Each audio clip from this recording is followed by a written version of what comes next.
seen.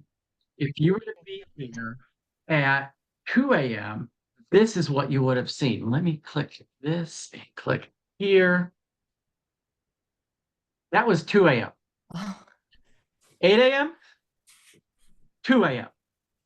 The bird migration that is occurring at night is so beyond believable that it would blow our minds to turn on, to turn on the sun at midnight and look up to see what was going on. Not only would all the birds freak out, probably fall out of the sky, but we would be so blown away by what's moving ahead. And they say that there are right now 4 billion. So count to a million, do that 999 more times. Now do that 4 more times. 4 billion birds that are leaving from Canada to Central and South America. This is a boreal forest nursery of birds that's streaming down here.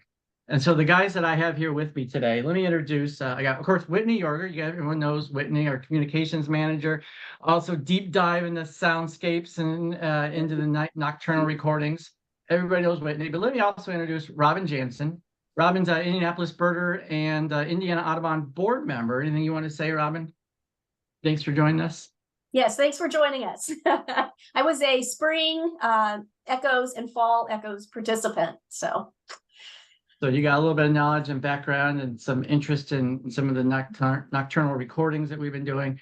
An expert of all of us has been doing it even longer. Let me introduce Sam Corbo. And Sam's been recording up in Milwaukee, but is actually joining us in Angola, Indiana today, where you're vacationing with your family. You got your recorder out there?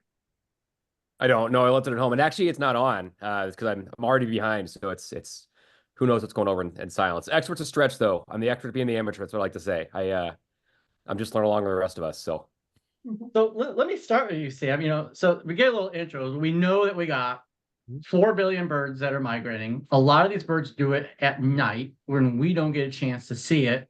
What kind of drew you into these nocturnal sounds and then into like, hey, I can record these and try to figure out what they are? Yeah, I was just curious. I guess it starts 6 years ago. My wife and I moved to Milwaukee, bought my first house, and it was all yardless driven. I was really curious on what I could get in my yard. And so I like a lot of people, I planted some plants and, put feeders up, et cetera, and got some things, but I knew that there had to be more. And being from the Midwest, I'm from Ohio originally, I mean, like timing your life to migration is something I've been doing since I was a kid when I started birding. And but the concept like things like streaming overhead, in the springtime during migration, that has been instilled with me for 30 years of birding. And so I want to know what else I could pull out of there. And so I kind of dabbled and did some research online. And there's a podcast that the ABA put out. I think it's been 4 years ago now, but it's a good one if you want to look that one up and listen to it. And I joined the Facebook group that the Nocturnal Flight Call group, and there were a couple, I guess not sightings, but recordings mentioned from my house in Ohio, or not my house, but from Ohio, my home state. I was like, man, that's like barn owl is pretty unusual for someone to get, especially with their house like outside of Akron, not in the area where they're necessarily in a hot spot. And so I kind of finally decided, hey, I'm gonna make the plunge and do it, and just haven't looked back from there. So just blind curiosity, but really just a desire to build my yardless was the initial impetus for me. So some different ulterior motives behind. Yeah. Oh yeah. What the birds are. And I think, a lot of us, we're all using eBirds, so different motivations of, your personal lists and such. And whether you're trying to, just as photographers I want to get a picture of every bird. There's a lot of folks that try to get audio recordings of every single bird. So I guess that would be a way to benefit that. But Robin, for you, you just kind of heard a call out. We're just a traditional birder. You're an e-birder and not really one that was doing a lot of sound recordings when you first started, right? Right. When I saw that, I was very curious, and it gave me the opportunity to be a more complete birder, if that makes any sense. Especially, missing out on what happens at night. That's a huge piece, especially as you said, with the 4 billion that are going to be migrating south. So I'm very grateful to Indiana Audubon for launching this project, because otherwise I would have never probably taken the time to do it. And it's been very fascinating, very enjoyable. And you reference the project. And so, yeah, we haven't really kind of formally mentioned it yet, but Indiana Audubon this year, we know that there's a lot of these birds that are migrating. And so we want to so much of the data that's been collected and so much of the devices that are used are highly technical. Almost you need like an IT degree to use, and they get deployed and scientists bring them in and they run them through these computer analysis. And 6 months later, we kind of know what they are. It's kind of this cool ARU technology. But what's kind of cool is that as this technology changes and improves and becomes more user friendly, we're able to kind of move that kind of area of what was traditionally more science to citizen science. And so much of birding has already been moved towards citizen science, and this is something that I think really hasn't been, and now we're finding ways to integrate it. And Echoes of the Night Sky allows us to not only document those birds, raise awareness of that for conservation issues, but also just bring more people in the fold to experiment and trying it. And so you've been able to try it, and you were able to do a whole season out there, and you're coming back for the fall. Yes. And you have, and we haven't really talked much into the little devices that you're using, but what's really cool is that you are moving this fall and actually going to be recording nocturnal flight calls from somewhere other than your home, right? Yes. I've Tell us where you're got at. I've got the recorder currently at Eagle Creek Park's Ornithology Center. So I'm going to start off there and see what I'm able to hear. And actually last week, got an upland sandpiper that flew over the area. So I may try moving the recorder to other areas of the park. But for now, I just want to see what the feasibility is at the Ornithology Center. So it's kind of fun to do that. You know, I'm at the park birding during the day quite frequently. So it's real easy to swap out the SD cards and then come home and analyze the data. And now you're birding in the park at night. You can. Yes, when it's closed. Yeah. Whitney, you've been really into sound recordings since even before we started this project. Kind of what was your interest into these sound recordings for nocturnal flights? Yeah, I think for me, it just started with, I liked going out and recording with my microphone and just being in the field and trying to learn what that looked like on screen. So I'm a visual person, and everything that you could do on recording, I can actually see what those birds are making as a specific sound. Like, what does that look like? Does it look like a little swiggle? Like, how far low is it on the frequency level? We'll show you what that looks like in a minute. But when I learned about flight call research for looking at what birds would be flying overhead at night, I really turned into a fascination with how I might learn to identify those calls. And then the other aspect was that of what that story will turn into. So I go out birding in the morning, but what I see is only a fraction of what the birds are that are moving overhead that came over at nighttime. So that picture of migration in my head, I really wanted to expand that. And I think Brad getting me hooked on these recorders and doing that from my own yard has filled in that picture and made it a lot more of a richer context of what's really happening with birds and how many birds are moving through. And what we might see in a park is going to be totally different than the numbers that moved overhead at night and have continued on, and which ones are actually doing what's called redetermined migration and adjusting their flight as they go south or north. So yeah, I like the visual aspect of it and also the sound sensory part of it. Let me ask the three. Are any of you guys, when you call yourselves musically inclined, are you traditionally someone that, I knew different tones and pitches? I'll answer that since I just talked. I used to play violin and guitar, so I don't play them anymore, but I think I have a musically inclined background, and I'm also from the creative arts, and that's where my degree is. So I'm not a scientist at all. I have no biology degree. I'm not a researcher in any way, but I think the sound and the visual is what is intriguing. Yeah, I'm one of those who I played piano growing up, and maybe not terribly well, but since then I have a guitar that's been hanging on my wall for 2 or 3 years, and I played a little bit in like high school and college, but so I'm sort of I can, but I'm definitely not a musician. I'm much more of a and I'm not my background's in medicine, not in like science research or anything like that, but I'm much more of a science brain than a music brain. So I think that I don't think I have any special music talents, but just appreciate it. Yeah, no special music talent here. I played saxophone in the marching band, but I do like science, and I have a clinical background. I can say that I had zero musical kind of talent. And you know, I think maybe I think I got finally, after 20 years of guitar playing, got 4 chords down. So I, you know, really no musical talent, but for some reason, when it comes to bird sounds, like it's almost, I've gotten really into it because I've started to, for me, you know, what we're talking about a lot of is these chip notes, and fall's a great time for that because that's all you're hearing out there. And I remember birding in Costa Rica with, you know, one of our known guides, Juan Diego Vargas, with Life for Nature tours, and Juan was calling out different warblers by their chip notes, and you know, that's a yellow warbler chip, and there was a chestnut-sided warbler, and it's like, seriously, dude, Yeah. you can do that. And then you realize that, you know, we're just so used to the songs that we're not really challenged at that. But when you start to really listen to it, and when you're doing these nocturnal flight calls, and we'll show you the signatures, and that every sound you can see, and it can be very visually different, and you start to kind of use that in your own birding, and you start to differentiate some of these different sounds. And right away, some of you guys may be able to, you know, a yellow rump warbler chip from like a water thrush, that really harsh chip that they give. Well, there's so much more that you can break down in these other different bird groups. And I think by doing this nocturnal flight work, I'm getting better at differentiating different types of chip notes, that when I'm out there and I hear something, I can hear it in the bush and go, that's a morning warbler. I would bet $1 on it. And I wait, pitch it. It finally comes out, and it was. And so it's so cool being able to identify some of these other birds with their chip notes. And I think doing this work has made someone who's not musically inclined more musically inclined. And maybe it's done it for some of you guys as well. Chip Yeah. notes chip notes are my weakness, and it's helped. I still struggle, but I'm better during the day when I'm out birding.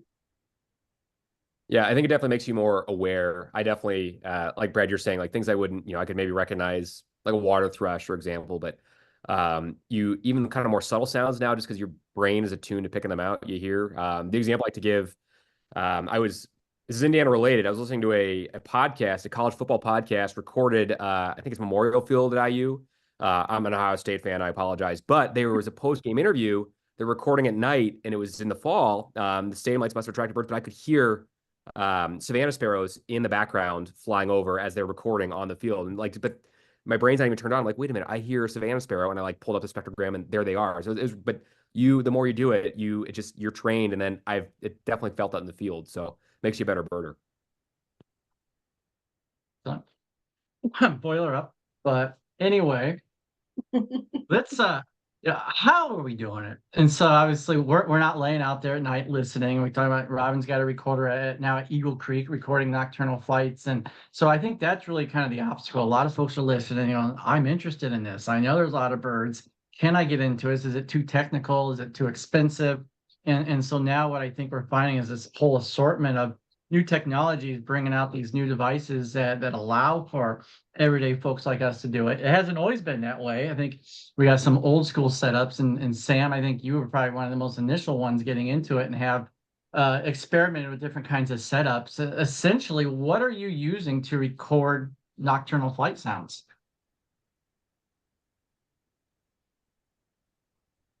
Are we starting with me? Sorry. Yeah. You got the oldest setup, I believe, right? Yeah.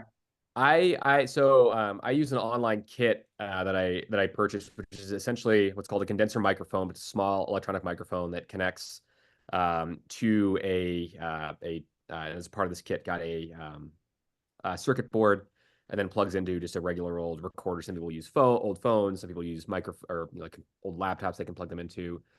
And so I have a kind of like a mic circuit board, or I guess it's a preamp technically. I'm not really technologically inclined either, but that plugs into a recorder. So maybe a little more complex of a setup. It actually, though, was not that difficult to set up using the kit, but there's far simpler methods you can use too and be really successful. And where's your microphone then? It is on top of my toddler's playground in the backyard currently. So it used to be on a roof outside my bedroom window. Then we moved, and I've have a perfect spot where I could just put it straight into the wood, and so it's just in the middle of my backyard. Is it set on a schedule to record, or is it just on off? Mine is not. I manually turn it on. Just the way that my recorder set up, I can't do it automatically. I would at some point would like to make that jump, but mine's all manual currently. Contrast that with In fact, Whitney, is that a bucket behind you? Yeah, Mhm. so if you can see right here, that is my recorder bucket, and I set it on a ladder. It's only about a 5 foot tall ladder. That's my dog.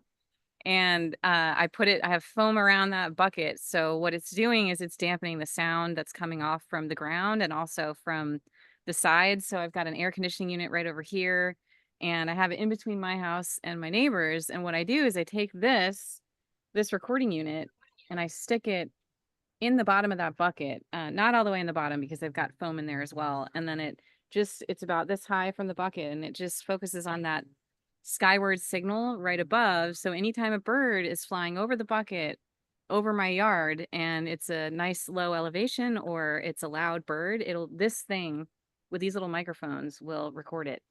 So pretty neat stuff. And that is what do we call that?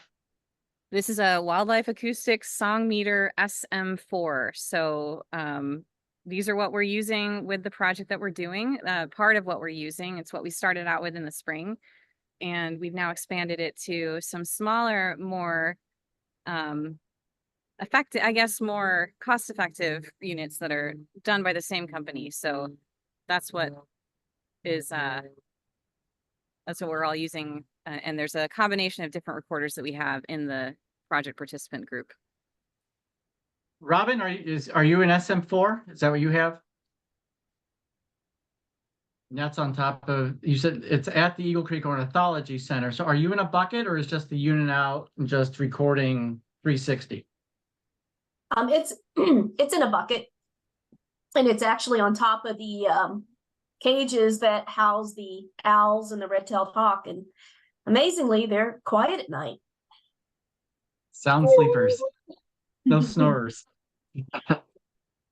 What was being referenced is the smaller units, and so I have actually one right here. And so this is the Wildlife Acoustics micro unit. There's a micro 1. This is a micro 2. The main difference is it's got larger recording capacity, larger battery time. They say 280 hours recording time. So if you're doing 6-8 hour nights, obviously you can get a lot of recording done. And how this device works, it actually syncs to an app on the phone, and you have the battery compartment, and you just have a little slot that you put in the micro SD card.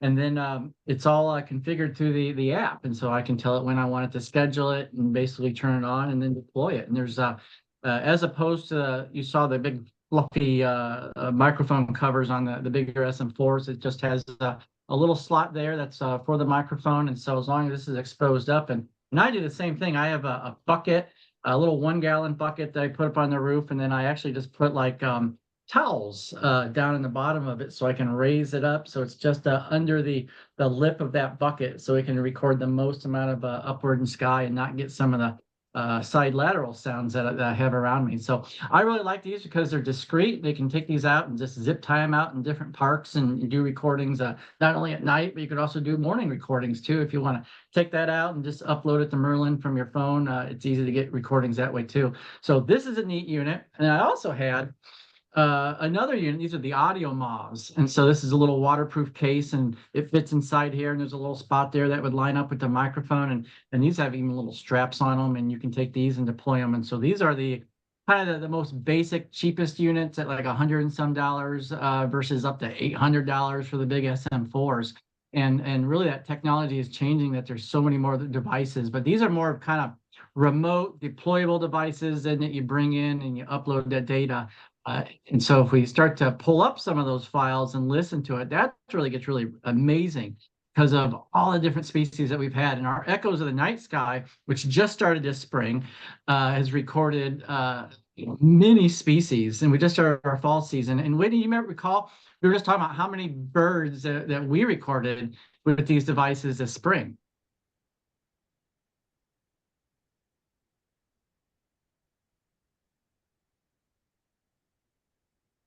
There we go.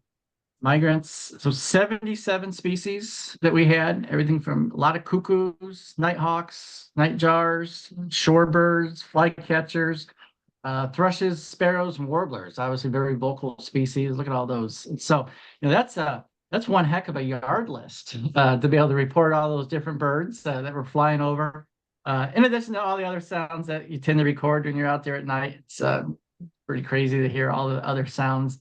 What I think is fascinating too, since you're sharing as well, is in addition to this list, Sam, you've had like some crazy rarities just flying over your own house. That must be in a pretty good, avenue for bird migration, to be able to get all those birds right there in your yard. But you recall some of the highlights you've had? Oh, absolutely. And yeah, it's interesting when you say rarities because I think you would probably agree with me. I think some of these are just birds we don't detect as well, and recording at night can kind of reveal them. But I've been recording now for I think this is my would have been fourth springs and 4.5 falls or so. But I've had barn owl go over my house, which is not our last Milwaukee record was I think probably 20 plus years ago. I had king rail this spring twice. Hold on, you said you had a barn owl Barn fly owl, yeah. over your house. And I think Whitney, we have a sound file. Are we sharing sound? Can we play that? I do. Let me make sure my sound is share computer So sound. crank up your microphone, folks, or listen here.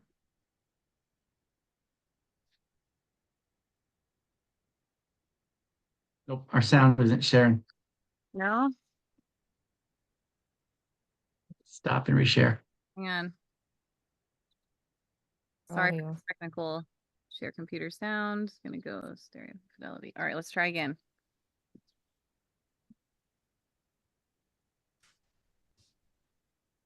No? All right, hang on. I'll try again. Sam, if that's what the barn owl sounded like, I may question that. Yeah, I think it's still technically it's a review species for Wisconsin. I don't know if they finally it made the eBird quick review, but it's got to go through the final ringer. But what I will say when we're able to get this on is that this is the microphones do help. This is a bird had I been sitting in my backyard at 2 a.m, I would have heard. Some of these are so you don't. Well, I have a microphone. I think even like certainly an iPhone or an old smartphone that you just stick out your window would have picked this up too, or just someone listening. But Let's the try again. microphone definitely helped. No. No. Oh, there. I heard it.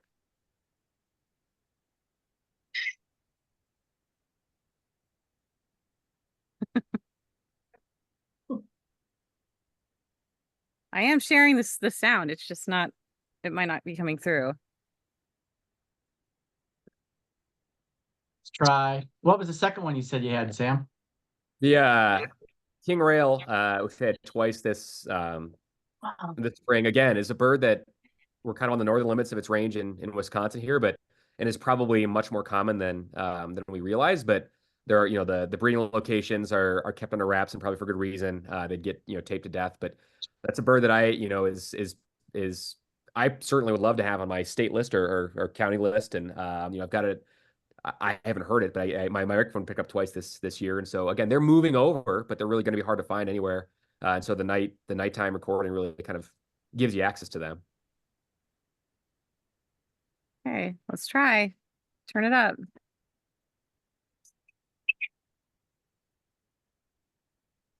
No. Where'd they hear?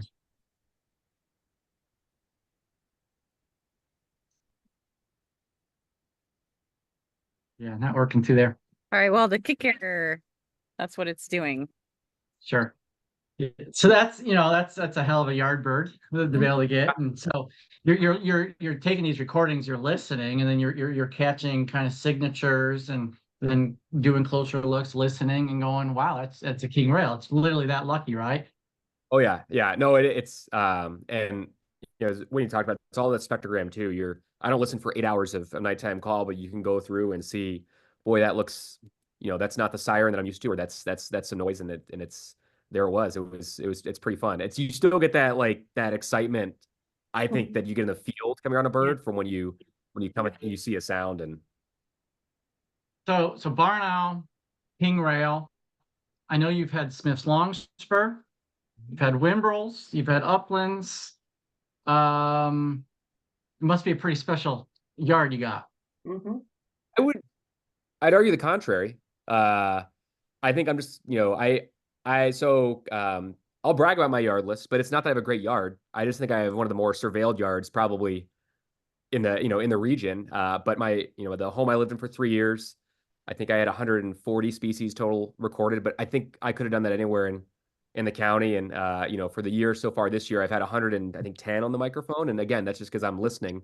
I think any other yard could, but I think things like upland sandpiper, whimbrel in particular, I know you've had upland sandpiper, so don't leave me alone in that. And, that's a bird that, like, again, in Milwaukee County, it's been years since there's been one that was actually seen on the ground, but they're moving through, and you and I are both getting, multiple records, or we have had multiple records this year because they're up, they're there, and that's the way to find them. And so those are rare birds. I think are actually probably just I would call like uncommon on the microphone, but certainly regular, and I would say expected, on an annual basis.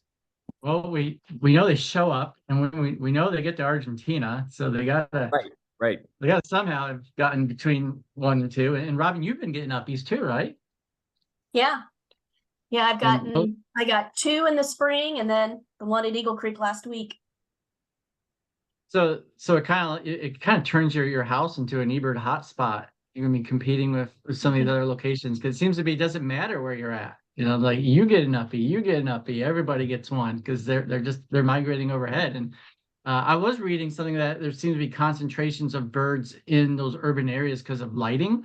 And so a good chance that maybe that if you're in an urban area, you think, oh, I can't really record birds, there's too much noise. It may actually, you get more birds than rural areas.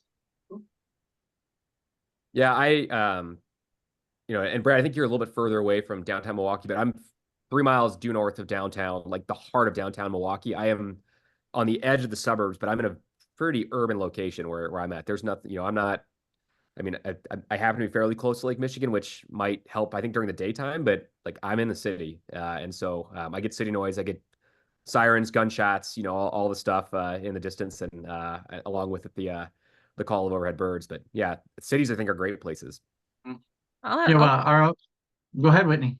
I'll say for that, I moved from just in the spring season. I moved houses. So I moved from downtown Indianapolis into further northwest Indiana area. And so I'm now in a much quieter area which is great for my NFC recording. But the most exciting thing that I had when I was in the city was last season. The newest bird that I had for my year list for the NFC recording was American bittern.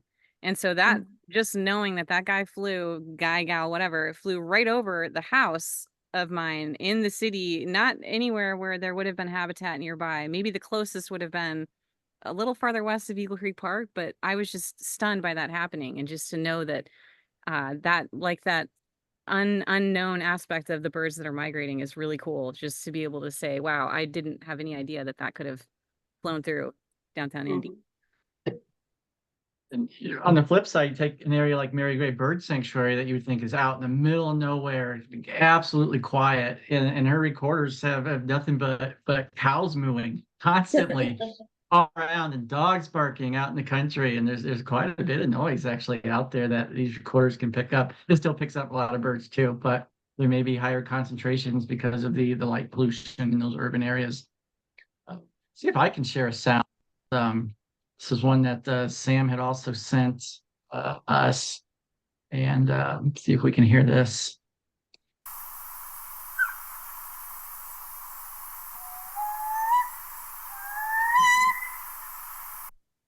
Solid owl. Tell us about that one. Oh, sorry.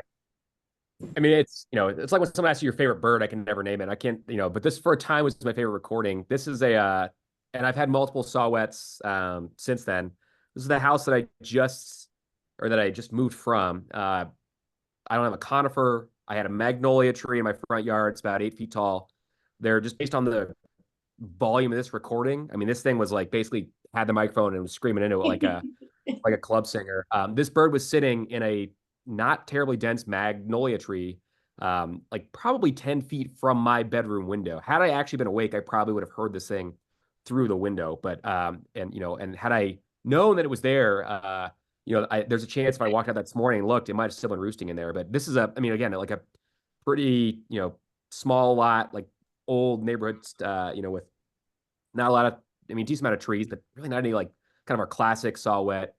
winter habitat, and just working through the neighborhoods. And I had other recordings of silhouettes throughout the fall, so they're moving a lot, but that one was awesome because that was like 100% in the tree in my front yard right outside my bedroom window. I'm pretty excited. The last couple nights I've had a baby great horned owls in my backyard giving that call that they give, and 2 nights in a row, and windows have been open and I slept right through it. Didn't hear them at all. So cool. It happened. I think what's really kind of, we're in this golden age. I'm calling it golden age of new birding. And we've had several golden ages of birding, but this kind of new one with the sound recordings and these new devices, and now birders are learning sounds because of devices like Merlin that's able to record it. And I think, what we saw in the last year is that these NFCs, as we're calling them, nocturnal flight counts, have received a major boost because of that similar technology and AI tools. And so now we actually have our own kind of Merlin for night bird sounds. And Robin, you and Chris, another participant in the program, have really kind of go over the recordings and then look at the Merlin results that we have each night now because of this. And we don't call it Merlin, we call it Nighthawk. But can you kind of explain what Nighthawk is for a beginner? Okay.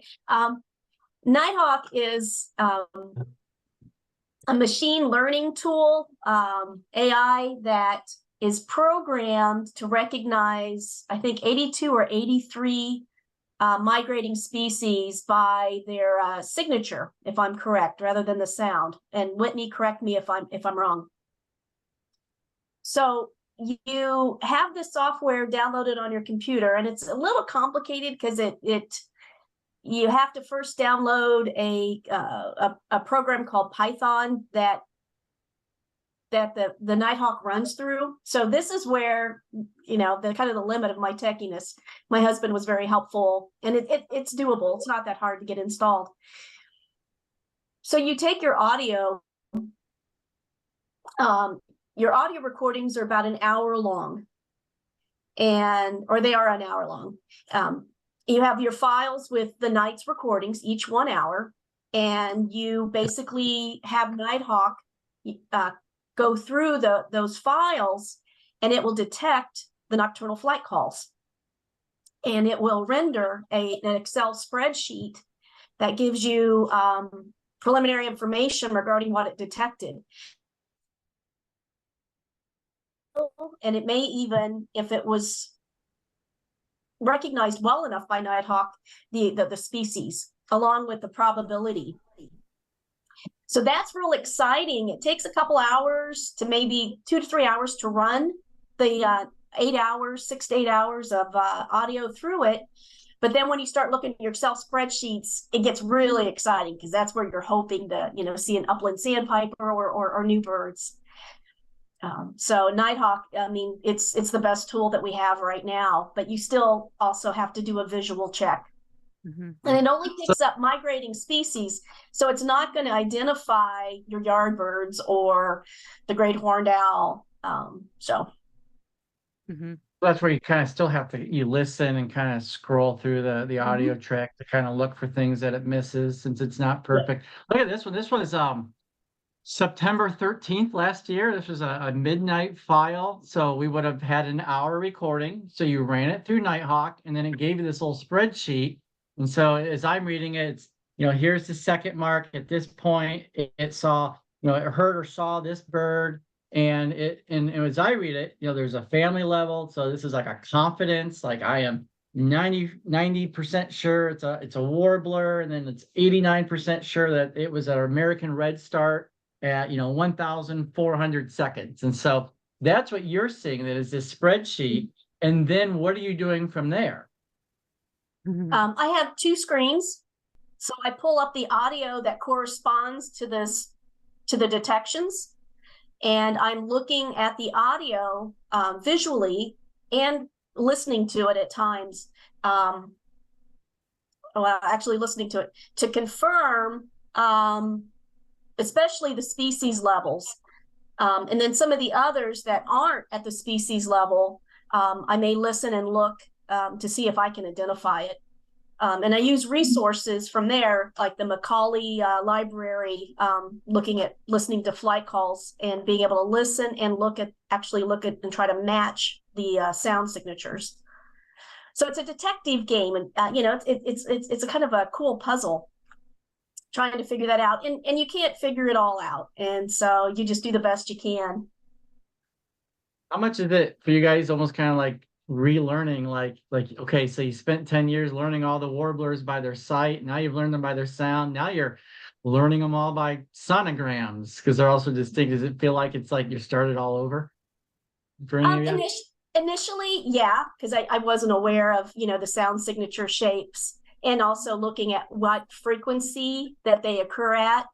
But as you work through these, you start learning them, and you build on it. And it gets easier, and it's exciting when you see new things.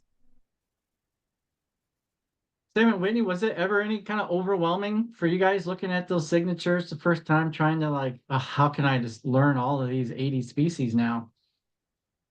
Well, I think the biggest aspect of it that could be hard is when you're just looking at those really short, maybe 30-second or less, 30 millisecond or less calls where they're just so short. So like, I don't know if a Savannah sparrow is in here, but it's just such a short little snippet. And then you have to zoom in a whole lot just so you can see the detail in that signature. And then, for anything longer, like a song is so many different phrases. And, in the daytime when birds in breeding season are getting ready and they're calling on territory or singing on territory, there's so much information that you get in the visual, but here you're only getting tiny little milliseconds of a call. So, and it might only be that 30-40 seconds of it going over the house, and it's just calling once. So you're limited with what it is. But once you know what to look for, and like Robin said, those frequencies that a bird is going to appear on, you get a better understanding of when you're just sitting here and looking through that audio file. It's a lot easier. Mm-hmm.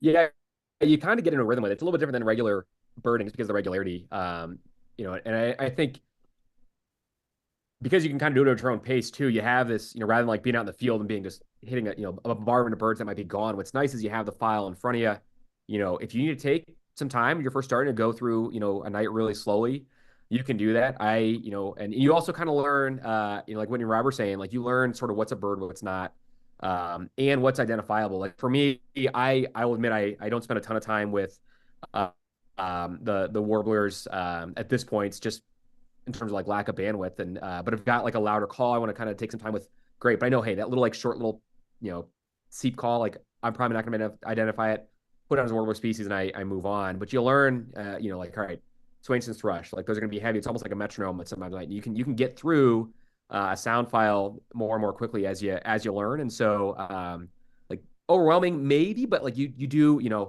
you can also go at your own pace because you've got complete control, and you go back and listen again and again and again. It's almost as though you're out birding and you've got a constant videotape recording of what's coming out of your own eyes, because you can pause and stop. You can, turn to your friend and say, hey, this is exactly what I'm seeing or hearing. Like, what do you think? Because there's good online resources and learn as you go. And so, but you eventually get into a rhythm, and it's almost like at times now, I think, relaxing for me. My like brain sort of slows down as I'm kind of going through a night file, and but you definitely learn, I think, fairly quickly. But it was fun. It was a whole new. I've been birding for 30 years. I'd never done anything like this before. I knew some nighttime calls, but you learn, and then you really do immediately. You can tell like that's a bird before you even listen to it. That's a bird that's different. Like it's like it gets you juiced. So. Mm-hmm. Mm-hmm. So that we were looking at that spreadsheet and all the detections after we ran the little Nighthawk. So here's we're looking at the actual sound file, and then we've taken labels, and so they should be actually lined up with the calls. And if I were just to kind of click in, we're doing that. We're looking at 50 minutes of recording. So I really need to zoom in quite a bit so that we can actually start to see these detections and get down to like the second level. So I paused it now. Let me just kind of highlight so you can see. So that would be about a 10-second track that we got now.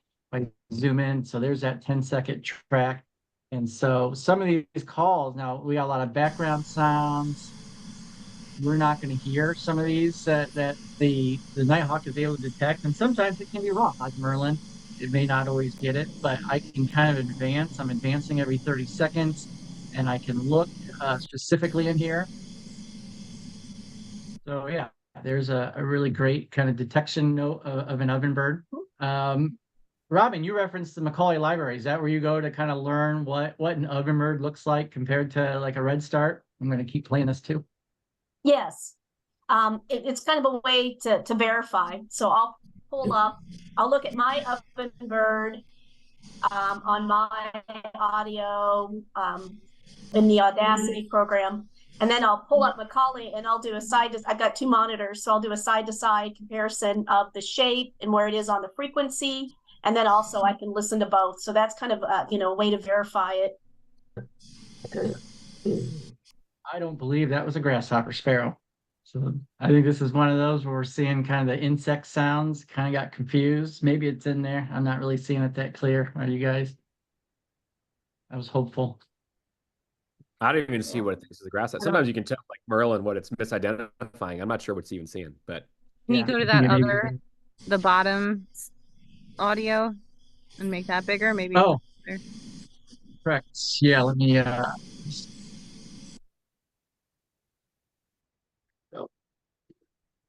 yes.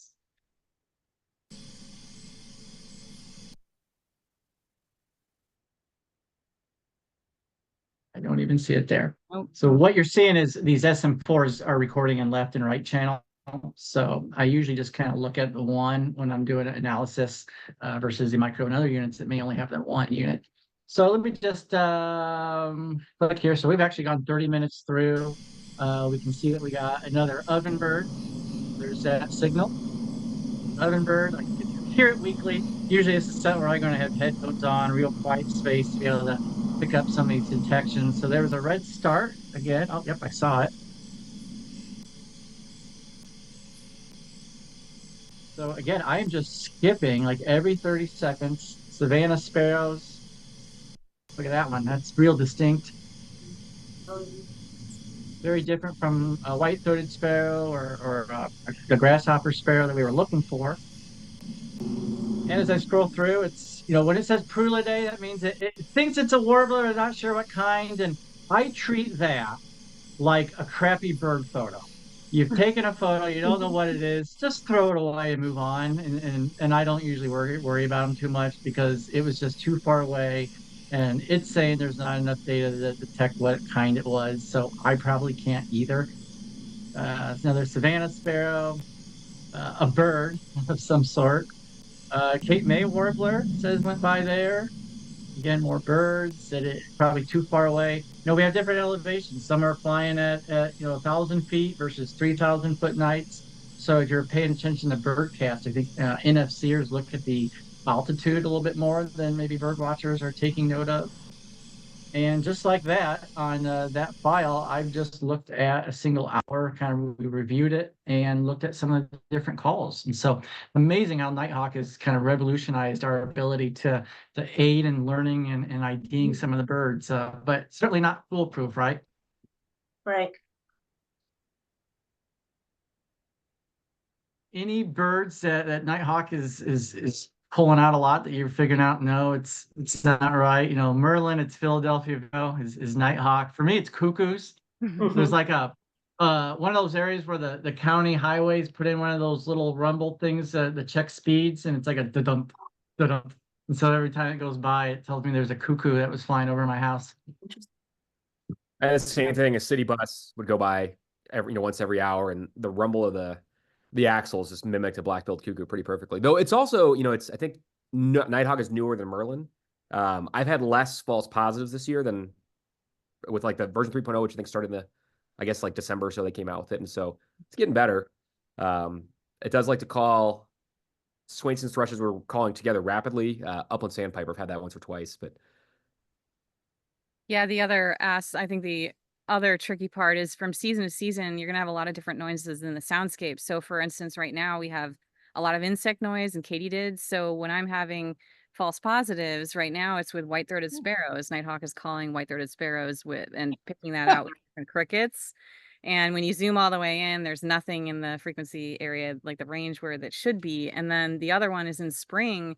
The one that I constantly have issues with is the robin that's singing from 2 a.m. until all the way into the dawn chorus, and it's just making little tuk, tuk, tuk, tuk, tuk, or actually doing parts of its song. And so those would be picked up as upland sandpiper with those little tiny 3 notes in between and it's kind of funny, but once you know what to look for, you can really sort through that pretty quickly. It certainly makes the process a lot faster having Nighthawk to do it. Mm-hmm. Yeah. And Brad, we were talking today, it's picked up stuff I would have missed. I had an upland sandpiper last week, I think, that was like a plane was flying over my house at the same time, and I would have not seen the signal, and it found it. And overall, honestly, I'm a Merlin skeptic. I love it as a tool, but I know it's fraught with error. I've been impressed with what Nighthawk's been able to, and the accuracy of it. I think it's pretty solid, and it should only continue to get better as it learns more. Mm-hmm.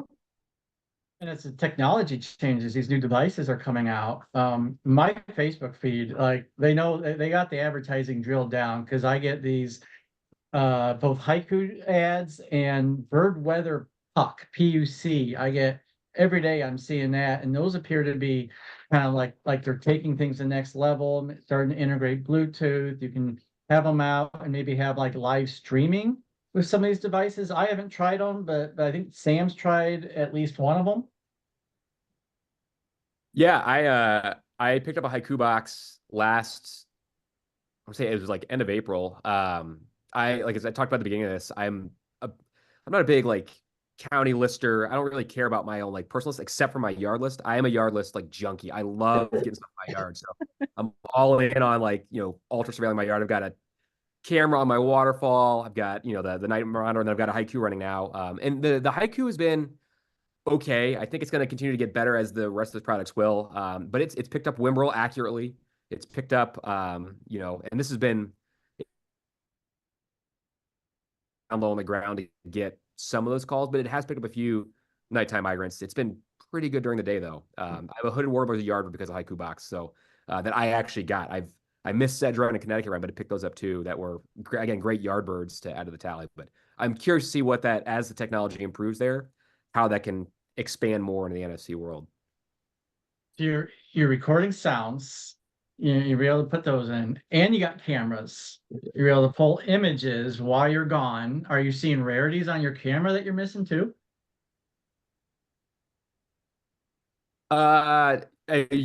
I have, and a lot of things are birds that I otherwise would not have seen. Like and I just moved, but I picked up, I think on my own, like maybe 12 or 13 warblers in my yard, but like the camera saw a morning warbler that I didn't have, a Parula warbler I only heard. A couple of falls ago though, I had a hair sparrow in my yard on the camera that showed up went to my bird bath for 5 minutes, never returns. There'd be, that was the only hair sparrow in the county for that fall, and like would not have been a record for the county had the camera not caught it. And so there's a lot going on in our yards that we don't realize. I think that's the what again kind of drives that obsession for me. Is this an obsession or just like your cure for FOMO at home on what birds may be there? Both, but then I'm bummed. I had a hair sparrow and I missed it in my yard, So yeah, a little bit of both. Yeah, I wonder, Sam, if I got that haiku and had that put out my bird bath, and I had my camera and I've got my NFC thing, I think I'd be pretty much a yard junkie to that extreme as well. The FOMO is real. When you just moved this spring, you picked up a good yard bird, Whitney, right? Which In the park next door? Oh yeah, this is I don't have my recording with it, but there was this moment where I had not looked at my night recordings, and so I looked at it I don't know, it might have been an evening. It was the same day. So the same day that it was recorded, there was a Chuck Will's widow calling and just making the whole noise for it was a blip, like a small period of time, and it must have landed in the tree in this park right behind me, and I got it on record, and it's the first one in Boone County, I think, for a while. And when we were looking at the range map, there's this tiny little section in Indiana up in like the Kankakee Sands area, so I was just imagining that bird was on its way just to Kankakee, and it was just hanging out in Boone County for a little bit behind me. pretty neat. Pretty cool. Yeah. And we talk about haiku, bird weather puck. There's the new Terra device too that's coming out. If you go to terralistens.com, you can learn about that. And they've been developing that for a couple of years. And so that is supposed to also be Bluetooth enabled, be out in your yard, recording onto an app, telling you what's there in real time. And they're being promoted as mini Modus towers too. And so they're supposed to be antenna that you'll be able to connect onto that device that will then serve as sort of mini Modus tower receptors. I don't know, what that range would be, but I think, if it starts to add that, then really it's amazing to see what the citizen science is going to be plugged into the larger scientific research community if we're able to add that. And of course, everything we've been talking about, I think, is doing daytime birds. Like, I don't know, is your haikus not picking up nocturnal flight calls, right? Still need these? I mean, it's tough to truly gauge. I would say it's catching like 0.1%, but I've had some good nocturnal flight calls. I and the Whimbrel was probably the best one, and it caught about 12 seconds total. It does 3-second recordings of Whimbrel, but this was a Whimbrel that flew like low, must have circled. I had on my actual like night flight recorder, I think about 2 minutes of that same Whimbrel. So it caught snippets, and it's occasionally getting a couple songbirds. It does a decent job with like solitary sandpiper, spotted sandpiper going over, but it is mostly diurnal call to this point. But I think maybe as the tech improves, or it's possible. But and honestly, I think it'll be the reverse. The nighttime recording software will probably improve to the point where it can catch up with what kind of the automated stuff that the Haiku and the Terra is doing. What's cool about it though is that it sends the apps. I think they're all kind of going this way, or we'll send a push. So like when I'm out birding, I've got an iWatch or an Apple Watch. It'll like I got a notification of a Connecticut warbler in my yard, and I was torn. I was out actually bird watching at a great spot, and it's like, shoot, I could go home and snag this. But it picks up what you may be missing. So it's going to be interesting. I think those sites, you get access to the entire network. So everyone that's sharing their own personal stations, you can see all the collective sightings and listen to recordings too, right? You can. And again, they're all new. They're a bit clunky, I think, personally, just to kind of go through and look at other people's stuff. I've kind of found the way to go through mine. But yeah, you can listen to anybody's station and see what they're recording, which is fun. I think that's the sort of like the idea behind Terra, is that to create like this big network, that all speaks and talks to really kind of follow things. And so, like individually, I like it because I like to know what's going on in my yard, but it's cool too because you're contributing to the greater collective of knowledge. So. Yeah, I think the promise is that you'll be able to listen in live to all these different stations with Terra. And so I can't imagine, going in one day and listening at Cape May during fall migration, or to Arenal Lodge, listen to toucans at sunrise or something. I think it's going to be really cool. And then it's going to be, IDing them as well through, the analysis. If Merlin and Nighthawk can marry themselves together, then no stopping them. Bird ID is going to change a lot. And if folks are interested in specifically our echoes of the night sky, Whitney, can you kind of tell them where they would go and kind of where they can kind of follow along with the participants this year? Sure.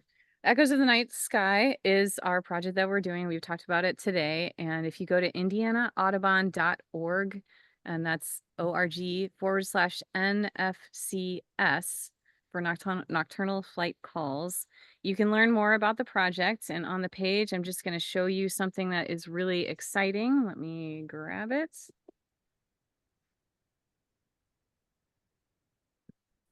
And so here's the page on our website.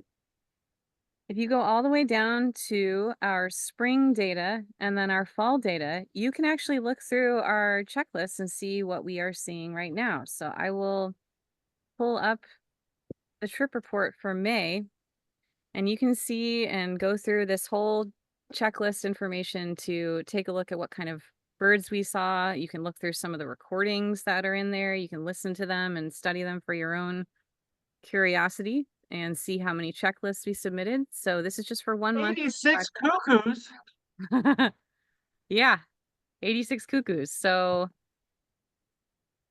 you can click here. You can expand that data and you can listen through everyone's cuckoos that they had documented in their yards. quite a few in my yard. And you can see all that. You can also just go through any of these species. You can find my Chuck Will's widow on here. So I'd encourage everyone to go to this website and read through. There are also 2 documents on here for anyone who wants to get started doing this on their own. So there is a first steps document, and there's this 16-page guide that was co-authored by Robin Janson, who's in this room today, and also Chris Newbold, another one of our spring and fall participants. So this document is a great resource to understand what nocturnal flight call is all about. And of course, it's loading. So it has everything in here to get you started, from what that process looks like, how to use the recorders, and even things like placing it on your yard. And as you keep continuing through here, there's a lot of great information. So that is on here too. There's just a wealth of information. So for anyone who's interested in signing up for another season, or is curious about participating in one at all, we have a wait list right now for our spring season. So you can go ahead and email me, and I'll send all this information out through the email, and you can tell me that you're interested, you want to be part of it, want to know more about it, and you can ask me questions. And then we also have a Facebook group for our participants, and that's where we are sharing our data and also asking for ID information and just getting excited in general about what all it entails. I love Whitney, that. Whitney, is the wait list primarily for loaner units? So if you had somebody that might purchase their own unit and want to participate, could they sidestep the wait list? Yeah, absolutely. That's a great question. We haven't had anyone reach out to us who has the recording equipment already, but if you are someone who does have that, or you'd like to go ahead and buy something and try out an audio moth, which is a really accessible and easy, cost-effective intro into this, or someone who wants to use what Sam is using, like I think it's the Old Bird bucket where you can build your own. Those are all options that are out there for you. So you could just contact me, and then we could get you started and put you in the group, and then we can have you as a participant who's just operating without the loaner material. So yeah, that's absolutely. I think a real take home of this project is we are building this wealth of nocturnal flight data now, and this can be used hand in hand with lights out, bird safe Indy kind of efforts there. We have folks that are deploying these units at certain buildings, and so instead of focusing on here's all the birds that have died at your building this year, here's all the birds that flew over, migrated that right over your property, and celebrate that with the land with these property owners, and as you're trying to build relationships with them. So I think we'll be able to use this with the conservation education efforts and marry the two, and just bring a larger awareness to this 4 billion birds that are moving by at night. And on that topic, since we're discussing nocturnal migration, one of the biggest challenges that birds have as they're moving throughout the night is that the light pollution is being found as a huge challenge for them. And Austin is actually in this, who's with Bird Safe Indy, if he had any tips. But if you are looking at birdcast.info on that website, you can see what those nocturnal migration nights might be at their moderate to high movements. And you can take actions at home to turn your lights off, anything like your outdoor lighting or your landscape lighting, because that will contribute to the success of these birds moving overhead. So if you can turn that off from 11 p.m. and then you can through 6 a.m. in the morning, that is a great way to help birds as they're moving overhead, just so that they're not getting disturbed by that. And also putting markers on your windows. There are things called feather friendly that you can put at 2-inch spacing on your windows to protect from birds having the issue of not being able to see the glass that we know we can't walk through, and they might hit that. So it's a great way to add extra protection for your yard, so that they don't have you don't have deaths that you're on your property. That's great. We'll be able to tie that in, and kind of fits right within the Audubon mission: research, conservation, education, and it's a combination of all of them. And so, we got 4 billion birds that have started their fall migration from the boreal forest that'll be heading down, and these great folks are recruiting them one chip at a time. And so we are about out of time, but I want to thank Whitney, Robin, and Sam for talking about this amazing nocturnal migration that's occurring nightly starting now. It's a great thing to see. And even if you don't have a recorder, we were just chatting. You go outside at night, you literally hear Swainson's thrushes and Savannah sparrows calling overhead. So if you got a quiet space, even just get out and enjoy that. And you can really connect and witness this nighttime migration, even if you don't have a recorder or a super bright spotlight to light them up as they're going overhead. And so with that, though, I want to thank you guys for joining us. We'll be back next month. We'll be exploring birding travel with some special guests. And so, again, you can check out indianaaudubon.org/events to see some of the upcoming activities. And I hope to see you guys out on the trail soon. So again, thanks, everybody, and we'll see you next month.